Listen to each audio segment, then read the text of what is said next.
आज की क्लास जो शुरुआत है वो बहुत ही महत्वपूर्ण है और वो होती है वाई से। वाई एक बड़ा इंपॉर्टेंट शब्द है। जो वाई होता है क्यों, क्यों बेसिकली एक लॉजिक है, this is known as a logic. Why के पीछे बहुत इंपॉर्टेंट है। Why NCERT is important for UPSC. तो यूपीएससी के लिए इंपॉर्टेंट क्यों है ये बाद में, लेकिन सवाल है वाई। वाई के पीछे हमारे पास जो है वो रीजंस होते हैं। वाई का मतलब होता है reasons. You have to identify reasons. आपको कारण ढूंढने हैं कि वो कारण क्या है हमारे लिए, जो एक बहुत ही महत्वपूर्ण सेगमेंट क्रिएट कर रहे हैं, बहुत ही इंपॉर्टेंट सेगमेंट जो है वो क्रिएट कर रहे हैं। तो रीजंस आज हम समझेंगे, लॉजिक के साथ समझेंगे कि एनसीईआरटी हमें कहां तक मदद करता है, एनसीईआरटी पढ़ते समय हमसे क्या गलतियां होती हैं, एनसीईआरटी कैसे पढ़ना चाहिए, एनसीईआरटी को पढ़कर किन लोगों ने अपनी जो रैंक है उसको एस्टैब्लिश की, उन्होंने क्या अपने इंटरव्यूज में कहा कि हमें कहां बहुत ज्यादा हेल्प मिली, और इसको पढ़ने का जो सही तरीका है वो क्या है, हम इसको किस रूप में लेते हैं। और ये चीज़ें जो हैं वो आपके लिए बहुत ही ज़्यादा इंपॉर्टेंट हो जाती हैं। एनसीईआरटीज़ को लेकर एक नया डायमेंशन हमें क्रिएट करना है, नई चीज़ें क्रिएट करनी है और इसको लेकर 100% अपने दिमाग को जो है वो ओपन करके रखना है। साथ ही साथ ये भी जानना है कि ये आपको करियर में कैसे मदद करने जा रहा है, चाहे आप यूपीएससी के एग्जाम दे रहे हो, चाहे आप स्टेट एग्जाम्स दे रहे हो, पीसीएस के एग्जाम दे रहे हो या अदर कोई गवर्नमेंट कॉम्पिटेटिव एग्जाम दे रहे हैं। एनसीईआरटी सभी एग्जाम्स के लिए बहुत बहुत ज़्यादा इंपॉर्टेंट हो जाती है। तो अब हम लोग इसी के बारे में बात करेंगे और हम यहां समझेंगे कि कैसे हम अपना फंडामेंटल डेवलप कर सकते हैं। तो लेट्स स्टार्ट। अब हम जो है शुरू करते हैं और सबसे पहले वाई पर हम अपना सबसे ज्यादा फोकस करते हैं कि हमारा जो वाई है वो इतना इंपॉर्टेंट कैसे है, वो हमारे लिए इतना महत्वपूर्ण कैसे है। So let's start. मेरे ख्याल से आप सभी तैयार होंगे, पेन और पेपर दोनों आपके लिए चाहिए। आज आपको पता चलेगा कि टॉपर सीक्रेट क्या है, टॉपर्स एनसीईआरटी कैसे इस्तेमाल करते हैं, ये हमारे लिए बहुत ज़रूरी हो जाता है और हम इसके साथ अब अपना काम शुरू करेंगे। सो क्या पेन और पेपर तैयार हैं? सभी दोस्त मुझे कमेंट बॉक्स में बताएं, yes sir we are ready with pen and paper. क्या लॉजिक हमारा तैयार है, हम एनसीईआरटी को कैसे अपनी सक्सेस का बेस बना सकते हैं, चाहे आप सेल्फ स्टडी कर रहे हो, चाहे आप अभी बेसिक प्रिपरेशन शुरू कर रहे हो, चाहे आप अटेम्प्ट दे चुके हो, ये सारी चीज़ों के लिए बहुत बहुत ज़्यादा इंपॉर्टेंट है। क्लियर है? So let's start. हम लोग शुरू करते हैं। इंपॉर्टेंस ऑफ एनसीईआरटी की बात करते हैं। तो 2018 में आईएएस टॉपर हुए कनिष्क कटारिया। आप लोग जानते होंगे इनके बारे में, बहुत अच्छी तरीके से इनको समझते भी हैं, राइट। तो कनिष्क कटारिया जो है इन्होंने यूपीएससी सीएससी को रैंक 1 निकाला और ये बेसिकली आईआईटी बॉम्बे से ये इंजीनियरिंग ग्रेजुएट रहे कंप्यूटर साइंस में, और बहुत हिस्टोरिकल अचीवमेंट इनकी मानी जाती है, बहुत ही महत्वपूर्ण। तो इनके बारे में सबसे पहले हम समझते हैं और कैसे इन्होंने अपनी स्ट्रैटेजी को समझा, ये भी जानना हमारे लिए बहुत जरूरी है। तो आईआईटी बॉम्बे से ग्रेजुएट होने के बाद, राइट, जरा इनके मार्क्स पे गौर करें कि इनके मार्क्स कैसे रहे, राइट। चूंकि ये इंजीनियरिंग बैकग्राउंड से थे, ये नॉन ह्यूमैनिटी बैकग्राउंड से थे, साइंस बैकग्राउंड से रहे हैं, तो इनका समझना बड़ा जरूरी है कि इनके मार्क्स कैसे थे। इनके मार्क्स से आपको काफी कुछ अंदाजा हो जाएगा, इनकी स्ट्रैटेजी से बहुत अंदाजा हो जाएगा कि एनसीईआरटीज कैसे हमें यूटिलाइज करना चाहिए। रेडी? तो अगर इनके मार्क्स की बात करें तो जो प्री पेपर 1 यानी जीएस पेपर जो था वो बेसिकली इसमें उनको मार्क्स मिले 106 नंबर, राइट।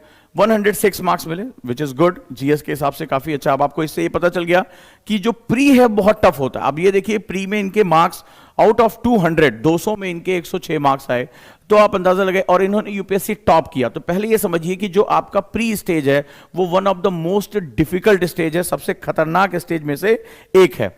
अब दूसरा जो सबसे इंपॉर्टेंट सेगमेंट है वो पेपर 2 है। अब चूंकि ये मैथ्स बैकग्राउंड से रहे हैं, राइट, ये आईआईटी बॉम्बे से पढ़े हुए हैं, तो 147.5% जो है इन्होंने मार्क्स निकाले, विच इज बहुत बहुत ज्यादा है क्वालिफाइंग से, राइट। तो ये जो एक सेगमेंट रहा वो बड़ा इंपॉर्टेंट रहा। अच्छा, ये ध्यान रखिएगा कि ये इंजीनियरिंग बैकग्राउंड से हैं और इन्होंने अपने आप से वादा किया कि मैं सिर्फ अपने आप को 2 अटेम्प्ट दूंगा, क्योंकि इससे पहले इन्होंने आईआईटी से ग्रेजुएट होने के बाद ये साउथ कोरिया चले गए, वहां उन्होंने सैमसंग में बहुत अच्छी नौकरी की। देन वो वापस लौटे, अपने दोस्तों से कहा कि भाई ये देश का सबसे एलीट जॉब है। आप सोचिए, इतना बेहतरीन पैकेज सब कुछ होने के बावजूद आईएएस अट्रैक्ट करता है, ठीक है, क्योंकि उसमें उन्हें लगा कि मैं पैसे तो कमा लूंगा, लेकिन सोसाइटी के लिए कुछ करना, कुछ निर्णय लेने की ताकत लेकर आना, तुम्हारे निर्णयों से तुम्हारे व्यक्तित्व की पहचान होना, यह बड़ा मुश्किल काम होता है। तो आप एक से आईआईटी बॉम्बे से ग्रेजुएट, सैमसंग में इतने बढ़िया पैकेज, साउथ कोरिया में सेटल हो गया, और उसके बाद भी उसको जो तृष्णा थी वो खींच कर लेकर आती इंडिया। कि नहीं मुझे इसके बारे में सोचना है। लेकिन जब उन्होंने तैयारी की तो उन्होंने, जैसे मैंने कई बार क्लास में आपको बता रखा है, उसको बोलते हैं सेंस ऑफ अर्जेंसी। तो सेंस ऑफ अर्जेंसी का प्रयोग किया। अब ये बहुत बड़ी बात आप समझिएगा, सेंस ऑफ अर्जेंसी का मतलब, इस पर मैं कई बार वीडियो बना चुका हूं। सेंस ऑफ अर्जेंसी का मतलब होता है कि अपने आप को एक नैरो टाइम जोन में डाल देना। होता क्या है कि हमारा दिमाग जैसे ही वाइडर टाइम जोन पाता है, जो लगा रहे बहुत समय, जैसे मैंने कई बच्चों से बात किया तो उसमें जब मैंने उनकी काउंसलिंग की तो उन्होंने कहा कि सर हमें बताया गया कि पहले अटेम्प्ट में आईएएस निकलता ही नहीं है, तो हम सिर्फ पहले अटेम्प्ट में आके दिल्ली घूमना चाहते हैं। जैसे मैंने एनसीईआरटीज को लेकर जब बैच शुरू किया तो कई बच्चों ने कहा सर हम खुद ही देख लेंगे। अब एक आध साल बीत गया, उसके बाद कह रहे हैं कि अरे सर वो एक साल में थोड़ी किसी के सिलेक्शन होते हैं, यानी उन्होंने माइंडसेट बना रखा था। और 2-2, 3-3 साल बीतने के बाद उनसे छोटे छोटे प्री के एग्जाम भी नहीं निकलते, फाइनल सिलेक्शन छोड़ दो। इस व्यक्ति ने अपने इंटरव्यू में कहा, बताया कि मैंने सबसे पहले खुद से वादा किया कि मैं सिर्फ 2 अटेम्प्ट अपने आप को दूंगा, इससे ज्यादा मैं अपने अटेम्प्ट नहीं दूंगा। अब यहां से पता चल जाता है कि यानी जब आप तैयारी करने उतर रहे हैं तो अपने आप के लिए आपने एक जो है सेंस ऑफ अर्जेंसी क्रिएट कर दिया कि मेरे दिमाग को ज्यादा लीवरेज नहीं मिलेगी, चल थोड़ी देर मस्ती कर लेते हैं, वेब सीरीज देख लेते हैं। तो जब हम इसके बारे में बात करते हैं, जब हमने पहले दिन तय कर लिया कि मैं लिमिटेड टाइम फ्रेम में अपना बेस्ट परफॉर्म करूंगा, तो बिल्कुल वैसे ही होता है जैसे आपने एक बार सचिन तेंदुलकर को खेलते हुए देखा होगा कि शारजाह में जब भारत को जीत के लिए जो है वो रनों की जरूरत थी, ओवर बहुत कम थे, विकेट्स बहुत कम बचे, उस व्यक्ति ने कहा नहीं मैं इसको जीत के दिखाऊंगा। तो उन्होंने बेस्ट परफॉर्म किया, छक्के पे छक्का, शेन वॉर्न को 10 छक्के पे छक्का मारा और उसका नतीजा क्या रहा कि भारत जो है जीत गया। यानी जब हम डिटर्मिनेशन कर लेते हैं कि हमें कम समय में बेस्ट परफॉर्मेंस करनी है तो आप अपना सब कुछ झोंक देते हैं। और ये एक ही बार झोंकना होता है, ये एक बार ही टॉपर बनेंगे, अभी दोबारा इनको टॉपर बनने की कोई जरूरत नहीं है, कोई शौक नहीं है। तो यहां पर जो है सबसे बड़ी समझने की चीज है सेंस ऑफ अर्जेंसी। तो मैं पहली चीज करूंगा, जैसे मैं कई बच्चों से मिला, जब बात होती है एनसीईआरटी का बैच शुरू कर रहे हैं तो कई लोगों ने कहा अरे सर एनसीईआरटी कोई पढ़ने की चीज है, वो तो हम ऐसे धीरे धीरे पढ़ लेंगे। साल 2 साल उनकी एनसीईआरटीज खत्म नहीं हुई, 51 से ज्यादा एनसीईआरटीज हैं, 3000 से ज्यादा पेजेस हैं। वो जब पढ़ने उतरे 3000 पेज एक साल में उनसे खत्म नहीं हो पाए।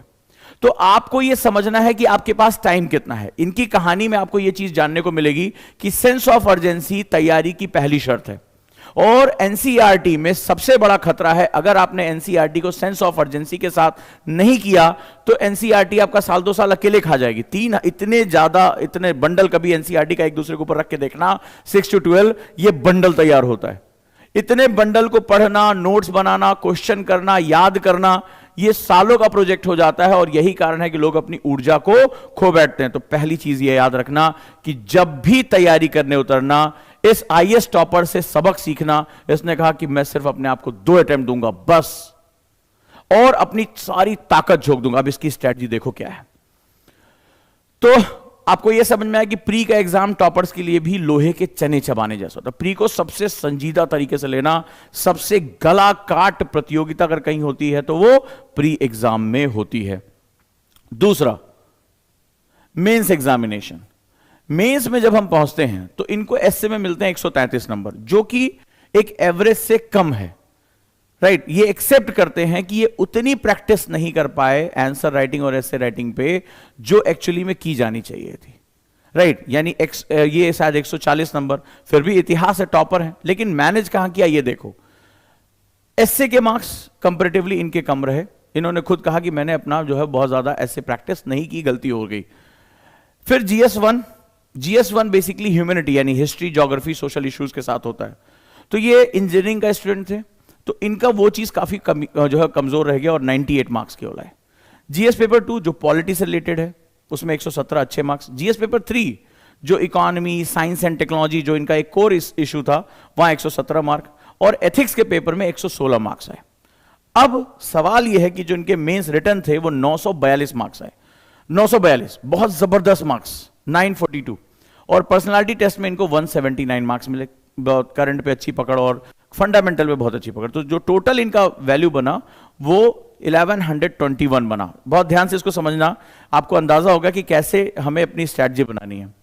तो अब सवाल यह है कि एक इंजीनियरिंग ग्रेजुएट जो इंजीनियरिंग मैथ से पढ़कर आया है, राइट, जिसने साइंस पढ़ी है, इंजीनियरिंग पढ़ी है, वो ह्यूमैनिटी में कैसे उसने बैलेंस किया। उसने मानविकी के सब्जेक्ट में, हिस्ट्री, ज्योग्राफी, पॉलिटी, इन सब्जेक्ट्स में, इकोनॉमी में कैसे अपना बैलेंस किया, ये बड़ा जरूरी, क्योंकि उसके लिए उसने अपना पूरा जीवन पहले आईआईटी क्रैक करने में, यानी उसने पीसीएम पढ़ा, फिजिक्स केमिस्ट्री मैथ, फिर इंजीनियरिंग पढ़ी, कंप्यूटर साइंस पढ़ी, कोडिंग की, 2 साल नौकरी की, वहां मशीनों को समझा, और अचानक से वापस, ठीक है, मेडाइवल हिस्ट्री, एंशिएंट हिस्ट्री, तो ऑब्वियस सी बात है ये सरल उसके लिए भी नहीं था, क्योंकि आप पूरी जिंदगी भर जो है वो कुछ और पढ़ते चले, अचानक से आपके हिस्ट्री, ज्योग्राफी, पॉलिटी, कॉन्स्टिट्यूशन, ये सब चीजें आने लगी जिनसे आपका कभी कोई लेना देना नहीं था। यानी ये व्यक्ति जब इसने शुरुआत की तो इसके सामने भी एक चैलेंज था कि मुझे कैसे बैलेंस करना है। जो चीजें आपने कभी नहीं पढ़ी वो चीजें आज आपको पढ़नी पड़ रही हैं। जो सालों हो गए कभी स्कूल टाइम में सिविक्स के कोर्स में ये पढ़ाया जाता था वो याद भी नहीं रहा, हमने अपना जो है वो 10th से ही अपना पूरा जीवन आईआईटी के लिए झोंक दिया, तो अचानक से ये इसने बैलेंस कैसे किया ये जानना आपके लिए बड़ा जरूरी है। सो मेरा क्वेश्चन है कि how he shifted from engineering graduate to humanity subjects में इतना अच्छा कैसे किया कि पेपर 2, पेपर 3, पेपर 4 सब में बहुत अच्छी परफॉर्मेंस की, बहुत अच्छी परफॉर्मेंस।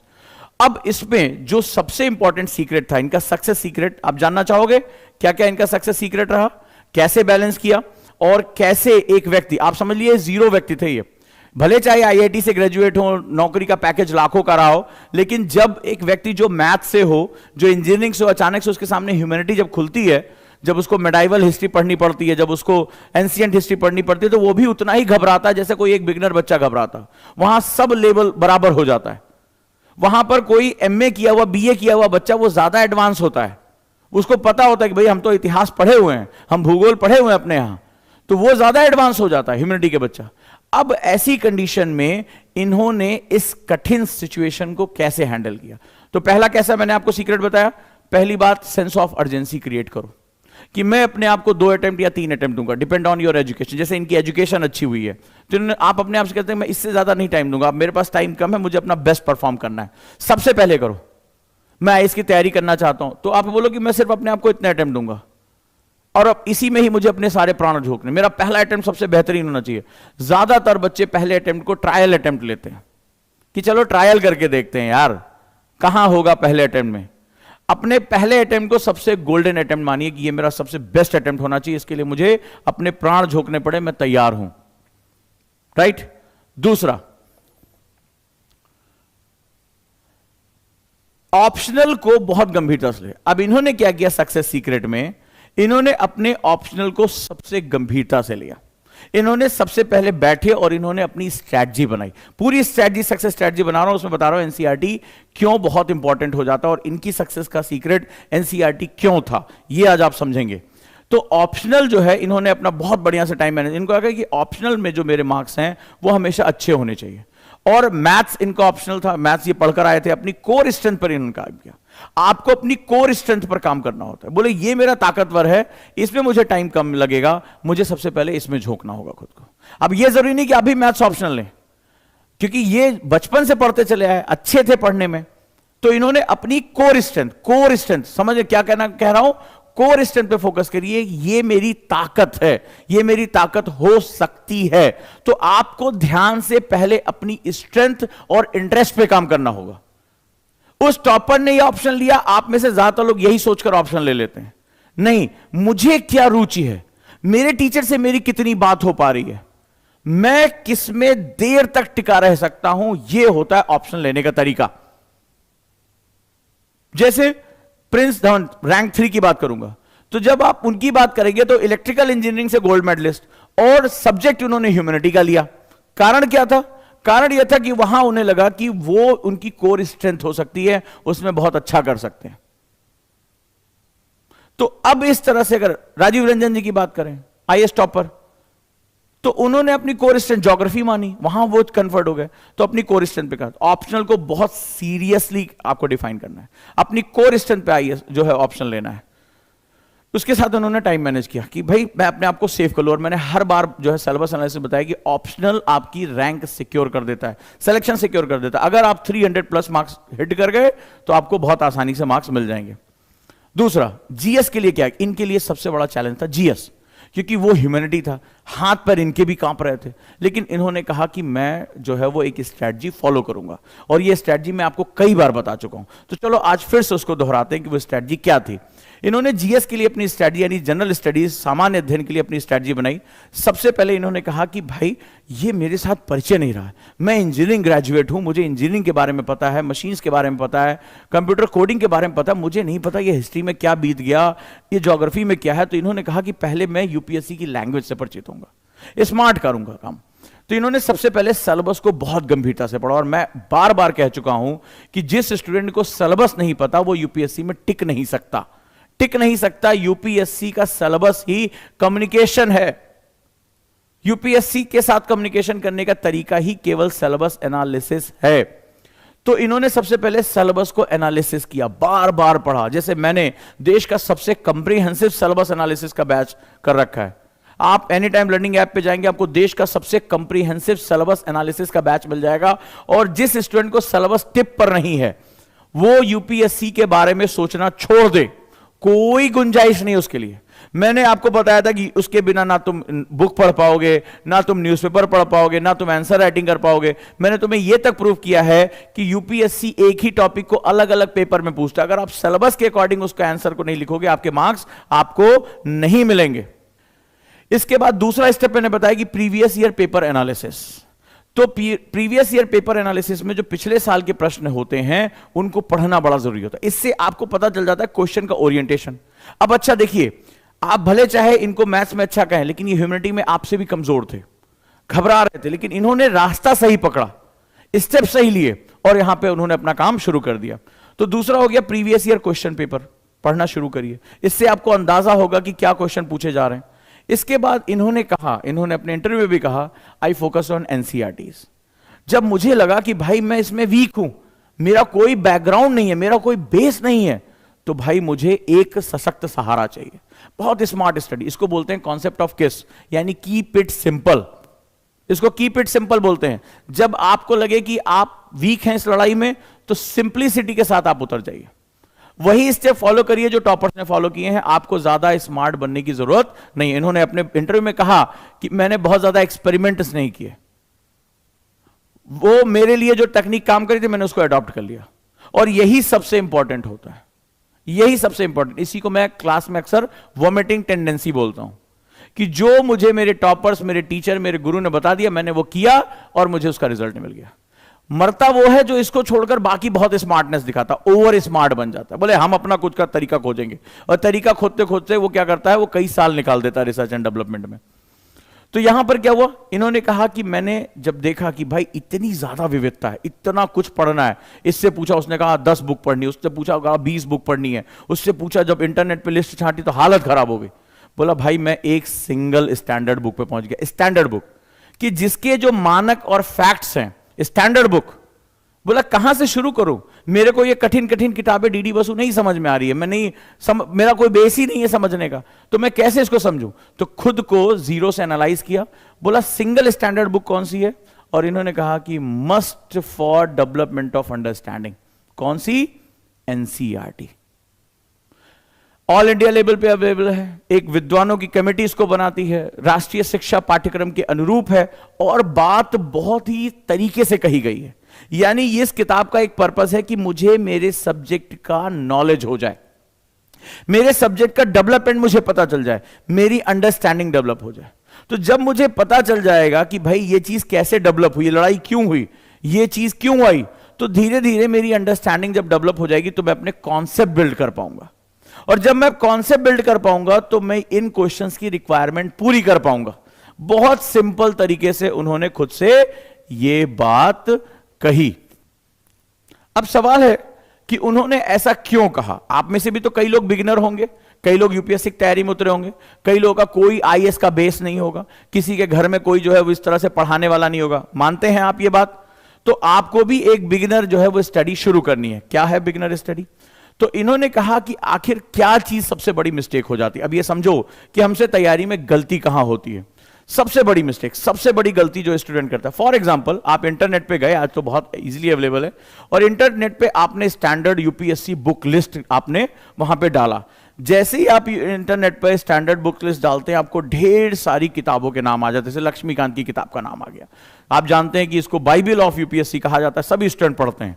तो आपने भी सबसे पहले गए और आपने कहा कि भाई लक्ष्मीकांत तो सबसे जरूरी है, रमेश सिंह जरूरी है, बिपिन चंद्रा जरूरी है, आप उमा कपिला जरूरी। आप ये किताबें जो है इंटरनेट पे आप जाएंगे, आपको किताबों की लिस्ट मिल जाएगी। ठीक है, राम आहूजा जरूरी है, ये किताबें आपने सुनी होंगी, जीसी लियोंग जरूरी है। तो आप ये किताबें जो है वो ले आए, आपने भी खरीदी होगी, मिश्रायन पुरी, दत्त सुंदरम, भारी भारी मोटी मोटी किताबों के नाम। अब जरा देखो एक बिगिनर स्टूडेंट कहां गलती कर गया, और वो व्यक्ति जो इसने आईएएस टॉप किया है, हिस्ट्री लिख दी है ना, अब तो उसको प्रमाण की जरूरत नहीं है, तो वो उसने कैसे इस चीज को पढ़ा। उसने कहा फॉर एग्जाम्पल लक्ष्मीकांत ले लें। अब लक्ष्मीकांत का पहला पेज और पहली हेडिंग क्या है? Regulating act. लक्ष्मीकांत कहां से शुरू होती है? रेगुलेटिंग एक्ट से शुरू होती है, पिट्स इंडिया एक्ट से शुरू हो रही है, ठीक है, मतलब जिसे कहते हैं ना कि historical development of our constitution. अब आपको यही नहीं पता कि अंग्रेजों का शासन स्थापित कैसे हुआ, 1857 के बाद उनके प्रशासन में क्या चेंजेस आ रहे हैं, राइट। आपको यही नहीं पता कि आखिर भारत में शासन व्यवस्था कैसी रही, शासन क्या होता है, लोग शासन के अंदर कैसे आते, शासन के रूप कितने होते, किस तरह का वो शासन था कि लंदन की महारानी के ना ब्रिटेन की महारानी के नाम पर भारत में शासन हो रहा है, शासन करने वाला वहां की संसद है, भारत सचिव शासन कर रही। क्या कुछ अजीब सा नहीं लग रहा है कि ये बेसिकली डेमोक्रेसी है, ये मोनार्की है, ये एनार्की है क्या ये? अब आप ये जानते नहीं, और आपने क्या किया, बताते रहना मुझे। आपने सीधे खोला बढ़िया वाला page, regulating act 1773 Pitt's India act, फलाना ठिकाना, आपने याद कर डाला, और आप उससे रिलेट ही नहीं कर पा रहे हैं। और जब आप रिलेट नहीं कर पा रहे हैं तो हफ्ते भर बाद फिर, अरे यार ये रेगुलेटिंग एक्ट कब आया था, 1873 में था या 1773 में था, समझ में ही नहीं आ रहा। फिर आप सर पर हाथ मारते हैं, अरे फिर एक हफ्ते बाद भूल जाते हैं, क्योंकि आपने उसको रटना शुरू कर दिया, आपने प्रेशर में आ गए, बोले सब लक्ष्मीकांत पढ़ना है, मुझे भी लक्ष्मीकांत पढ़ना है। आपने खुद को जाना ही नहीं कि विकास का क्रम क्या रहा, विकास का क्रम क्या रहा, आपको यह समझ में। थोड़े समय बाद क्या होता है, आप किसी से कह नहीं पाते हैं क्योंकि सब लक्ष्मीकांत पढ़ रहे हैं, ट्रेंड चला हुआ है, सबके घर में द हिंदू फेंका जा रहा है, इंटरनेट पे लिखा हुआ है हिंदू पढ़ना है, लक्ष्मीकांत पढ़ना है, रमेश सिंह पढ़ना है। अब पढ़ना तो है, दत्त सुंदरम पढ़ना है, मिश्रापुरी पढ़ना है, ये समझ में ही नहीं आ रहा क्या करना। अब कहें तो किससे कहें, क्योंकि ये पूरी लड़ाई तो एक दिखावा चल रहा है विद्वानों का, नहीं तो मैं कम विद्वान दिखाई पड़ूंगा। सार्केज्म होता है ना, अरे मैं कैसे कम विद्वान दिखाई पड़ सकता हूं, ये मैं भी really read Laxmikanth, very easy book, very easy book. वो देखा मैंने वीडियो में, हाँ उस टॉपर ने 4 बार पढ़ा था, हाँ मेरा भी 3 बार हो गया, एक और पढ़ लूं मैं भी टॉपर हो जाऊंगा। तो आप इसी तरह की बात करते हो ना, अरे बहुत अच्छी किताब, बहुत अच्छी किताब है, मन ही मन सोच रहे यार कुछ पकड़ नहीं पा रहा हूं। किताब नो डाउट बाइबल है, बहुत अच्छी है, लेकिन अंडरस्टैंडिंग एक लेवल होता है, अंडरस्टैंडिंग तुम अपने दिमाग को समझना पड़ेगा कि मैंने कॉन्सेप्ट को डेवलप नहीं किया, नतीजा क्या रहा। फॉर एग्जाम्पल, अब तुम्हें यह नहीं पता कि भारत का फ्रीडम मूवमेंट था क्या। किसी भी कानून को, अंग्रेजों ने जो कानून बनाया था वो भारतीय समाज में होने वाले विरोध या भारतीय समाज में होने वाले परिवर्तनों की प्रतिक्रिया स्वरूप बनाया था, या अपने शासन को सपोर्ट करने के लिए बनाया था। तो तुम्हें उस कानून को समझने के लिए भारतीय समाज और राजनीति में होने वाले परिवर्तनों को समझना बहुत जरूरी है, क्योंकि ये जो कानून रट लिया तुमने, उससे तुम्हें भारतीय राजनीति में, उस समय के समाज में, उस समय की जरूरतों में होने वाले परिवर्तनों को समझे बिना इस प्रतिक्रिया को समझ ही नहीं पाओगे। तुम इसको रटकर भारतीय समाज को नहीं समझ पाओगे, तुम वहां की राजनीति को नहीं समझ पाओगे, क्या परिवर्तन हमारे यहां आ रहे थे और किस तरह के परिवर्तन, धार्मिक, सांस्कृतिक, सामाजिक, राजनीतिक, आर्थिक, ये परिवर्तन जब हमें दिखाई पड़ रहे थे, इनकी प्रतिक्रिया स्वरूप या अपने शासन की प्रतिक्रिया को समझने के लिए हमें यह काम करना पड़ा।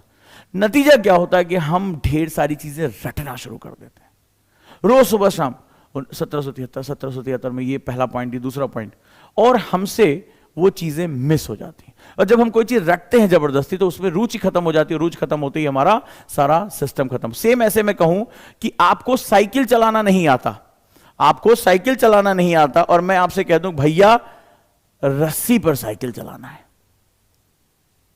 अभी आपको साइकिल चलाना भी नहीं आता, यही कहानी बता रहा हूं। बुक सारी बहुत अच्छी है, बहुत स्टैंडर्ड, साइकिल चलाना अभी नहीं आता, आप साइकिल पे बैलेंस नहीं कर पाते हो, और मैं कहूं आपको ना रस्सी पर साइकिल चलाना है, क्या होगा, हाथ पैर तो टूटेगा ही, दांत भी एक्स्ट्रा निकल जाएंगे। तो सेम चीज यही होता है कि अभी मुझे सब्जेक्ट की अंडरस्टैंडिंग ही नहीं है, सब्जेक्ट का डेवलपमेंट कैसा हो मुझे नहीं पता है, और मैं सीधे आईएएस की बड़ी बड़ी किताबों का नाम मैंने इंटरनेट से निकाला, डाउनलोड किया, रिकमेंड बुक्स पढ़ी और कूद पड़ा। इसलिए मैंने कनिष्क कटारिया का एग्जांपल लिया, बहुत सिंप्लिसिटी के साथ इन्होंने अपनी बात कही, देखो जो टॉपर्स होते हैं हम्बल होते हैं, जिस पेड़ में फल ज्यादा होते हैं वो झुकता है। तो उन्होंने वो बातें कही जो बहुत जरूरी हैं, उन्होंने मैसेज दिया इस बात को कि देखो भाई, मैं जानता हूं कि मैं ह्यूमैनिटी से नहीं हूं, मैं स्वीकार करता हूं, अब मैंने ऐसे ऐसे पढ़ा। इन्होंने बहुत लंबी बुक लिस्ट नहीं दी कि अब 50 किताबें 60 किताबें, अगला बच्चा डर के मारे वैसे ही मर जाए, नहीं। तो आप याद रखिएगा कि जैसे जैसे आप विद्वान होते जाएंगे आपके अंदर एक उदारता आती चली जाती है। तो ये ही बात टॉपर्स को बहुत अच्छी लगती है, बहुत अच्छी, इसीलिए मैंने इनका एग्जाम्पल दिया। इन्होंने ग्राउंड टू अर्थ रियलिटी के बारे में बात किया, इन्होंने आने वाले मैसेज संदेश दिया। इन्होंने अपने इंटरव्यू में कहा कि बहुत ज्यादा घबराना नहीं, कम टाइम लेना, सब कुछ नहीं है यूपीएससी, लेकिन जब उतरना तो दिल से उतरना और अपनी कमियों को स्वीकार करना। मेरे अंदर ये दम नहीं था कि मैं जो है वो फॉरेन में नौकरी करके आया हूं, आईआईटी से पढ़ा हूं, अरे ये कौन सी बड़ी बात है। मैंने स्वीकार किया कि मुझे जीरो से शुरू करना है, मेरी जो स्ट्रेंथ थी उसको पकड़ा, जो वीकनेस थी उस पर काम करना शुरू किया, और काम करने के लिए तरीका मैंने यही अपना लिया। सो कॉन्सेप्ट डेवलपमेंट के लिए यूपीएससी के लिए एनसीईआरटी बेस्ट है, ये टॉपर ने भी रिकमेंड किया। लेकिन एनसीईआरटी फैक्ट की किताब नहीं है, अंडरस्टैंडिंग के लिए हमें उसके बीच में दिए गए आशय को समझना बहुत ज्यादा जरूरी हो जाता है कि आखिर बात क्या कही जा रही है। एनसीईआरटी को लोग फैक्ट फाइल समझते हैं, उसके फैक्ट याद करना शुरू कर देते हैं, बस यहीं से गलती हो जाती है। एनसीईआरटीज इंटरलिंकिंग करने के लिए, कॉन्सेप्ट की डेवलपमेंट करने के लिए बहुत जरूरी। मैं आपको एग्जांपल लेता हूं, एनसीईआरटी का सबसे बड़ा, एनसीईआरटी अंडरस्टैंडिंग कैसे डेवलपमेंट करती है, कॉन्सेप्ट बिल्डअप कैसे करती है। मैं तुमसे एक नाम लिखता हूं,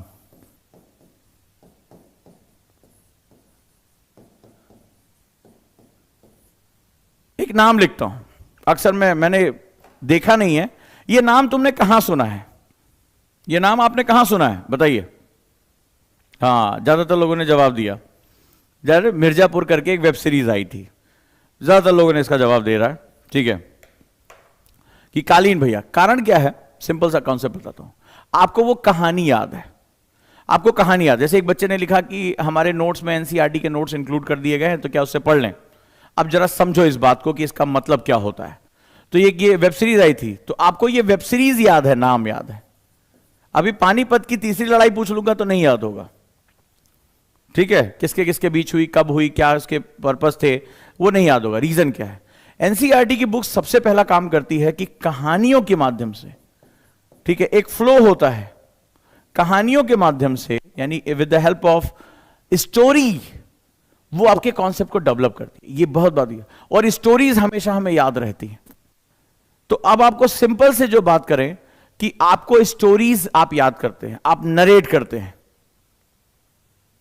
ठीक है, कटप्पा, कटप्पा जैसे नाम लूंगा आपको याद आ जाएगा किस मूवी का है, आप कहानियों से। तो यूपीएससी जो है, जब आप एनसीईआरटी के थ्रू जाते हैं तो आप कहानियों के थ्रू फ्लो करते हैं, आप नरेट करते हैं, आप कॉन्सेप्ट को धीरे धीरे डेवलप करते हैं। आप इस बात का मतलब नहीं समझ पाएंगे। अभी एक बच्चे ने पूछा, बहुत बड़ी बात कही उसने, कि मैं नोट्स पढ़ लूं हो जाएगा क्या। नोट्स से एनसीईआरटी नहीं पढ़ी जाती बच्चे, नोट से एनसीईआरटी नहीं पढ़ी जाती, एनसीईआरटी से नोट्स बनाए जाते हैं, यह ध्यान रखना। और वो भी BTL, between the line. Notes का मतलब होता है कुछ पॉइंट्स को छोटा करके उसको पॉइंटर फॉर्म में डाल दिया, ये कर दिया। जो एनसीईआरटीज होते हैं वो बीटीएल होते हैं, यानी उसके आशय को समझते हुए, इंटरलिंक करते हुए एक कहानी के फ्लो में उसको बनाना होता है, तभी आप उसको कर पाते हैं। क्लियर, यस या नो। तो ध्यान रखना कि एनसीईआरटीज आपके कॉन्सेप्ट को डेवलपमेंट करने में बहुत मदद। हमें जब किसी चीज का डेवलपमेंट पता चल जाता है तो हम लॉन्ग टर्म उसके साथ जुड़ जाते हैं। तो एनसीईआरटी को जो भ्रांतियां हैं कि उसके फैक्ट पढ़ लें, इसका क्रक्स पढ़ लें, कतई बेकार है। एनसीईआरटी एक फ्लो के रूप में आगे बढ़ती है, एनसीईआरटी एक तरीके से आगे बढ़ती है।